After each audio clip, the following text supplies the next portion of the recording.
Plus d'une soixantaine de personnes se sont réunies aujourd'hui à Embrun, dans l'est de l'Ontario, pour le lever du drapeau de la fierté.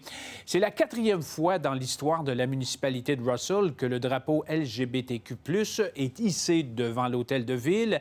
Emmanuel Poisson s'est d'ailleurs rendu sur place. Nous avons eu 2 fils gays. Depuis 1994, Denise Latulippe est une alliée de la communauté LGBTQ+. Elle s'est impliquée dans plusieurs activités, au point où un prix qui porte son nom est maintenant décerné à Russell, dans l'Est ontarien, pour l'avancement des droits des personnes LGBTQ+. C'était tout nouveau pour moi. Je suis née en 1944. On a appris. On a fait de la lecture, on est allé à des conférences, puis on a marché dans les défilés de la fierté. On était là pour nos enfants. Selon elle, la perception à l'égard de la communauté LGBTQ+ a bien évolué au fil des ans. On a fait du progrès. Il ne faut pas lâcher. Un progrès qui se traduit entre autres dans de plus petites municipalités, comme à Russell, où près de 75 personnes assistaient au 4e lever annuel du drapeau de la fierté. On est ici pour toute notre population, ici à la municipalité.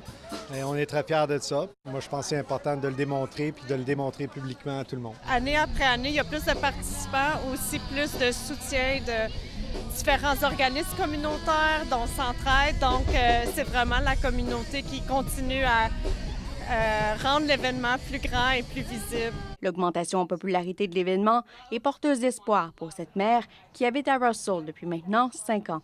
Qu'est-ce que les jeunes de Prescott Russell avaient à dire qui sont dans la communauté?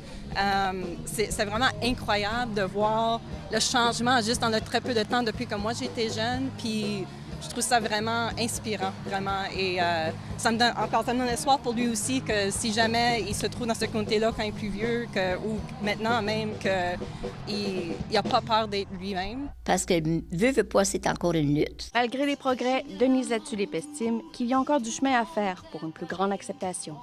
C'est vrai qu'il y a eu des changements, mais malheureusement, là, on voit que ça descend la côte encore à cause de ce qui se passe dans les États. Ça, c'est triste, surtout vis-à-vis les transgenres.